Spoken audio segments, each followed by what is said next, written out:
Bonjour à tous. Alors dans cette vidéo, je vais vous présenter une playlist dans laquelle je vais faire l'installation d'un serveur web complet sous Linux. Je vais le faire sur une distribution Ubuntu. Pour ça, je vais utiliser la version serveur d'Ubuntu. Vous connaissez peut-être la version desktop. Je vais prendre la version serveur. Donc là, il n'y a pas de bureau si vous voulez. Alors la première étape, c'est de louer un serveur. Donc moi là, j'ai loué un serveur virtuel privé, donc un VPS chez OVH.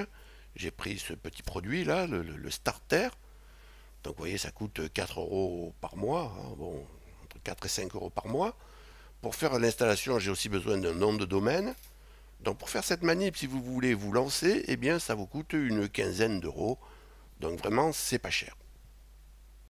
Alors ce serveur, vous pouvez le louer pour un mois, le renouvellement est automatique, et vous mettez un terme à l'abonnement quand vous voulez.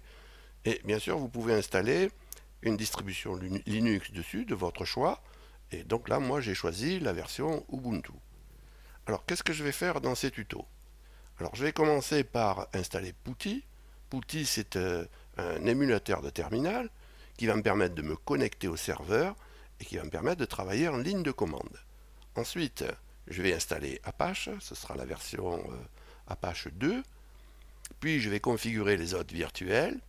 Et ça va me permettre de faire déjà un test sur le port 80, donc en HTTP. Ensuite, j'installerai les certificats SSL en utilisant l'outil certboot. J'irai chercher ces certificats chez Let's Encrypt. C'est des certificats qui sont gratuits.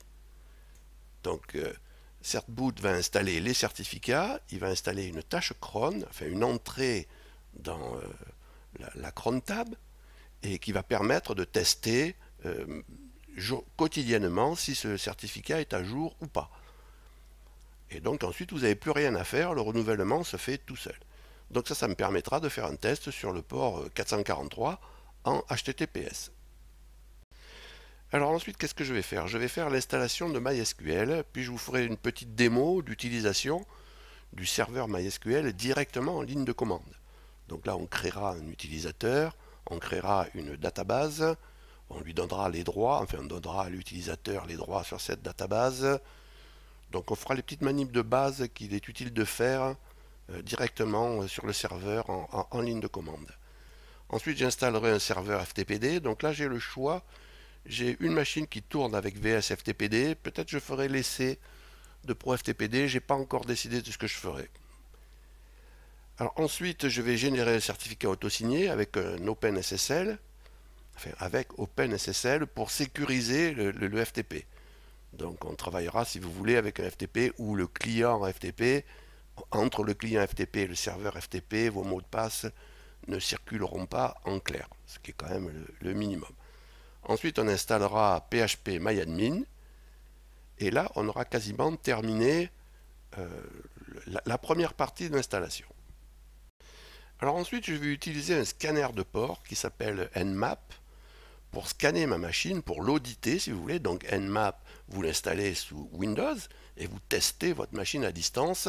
Et là, vous verrez que avec Nmap, on peut obtenir pas mal d'informations à distance sur l'installation. Donc c'est intéressant de voir ça.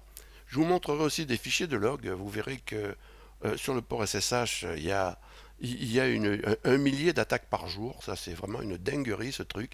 Il y a des gens qui n'ont rien à foutre, il faut croire. Donc ça m'a amené à installer un firewall. Donc j'ai utilisé UFW pour ce firewall. Donc je l'ai configuré. Alors je l'ai configuré d'une manière un peu particulière. Moi j'ai laissé passer qu'une seule IP, sauf bien sûr sur le serveur web, bien entendu. Donc moi je laisse passer qu'une seule IP sur SSH, sur FTP, c'est l'IP de ma box. Hein. Donc ça conviendra peut-être pas à tout le monde. Hein. Moi ça me convient bien, mais peut-être que ça conviendra pas à tout le monde. Ensuite, ce qu'il faut que je dise, c'est que je ne fais rien au niveau des emails. Hein. Pour les emails, je passe par un service spécialisé. Je ne vais pas installer de serveur SMTP ou IMAP ou autre chose, ou Spam Assassin. Vous voyez, je ne vais pas bordéliser mon installation, si vous voulez, avec ces choses-là. Je considère que c'est le travail d'un service spécialisé.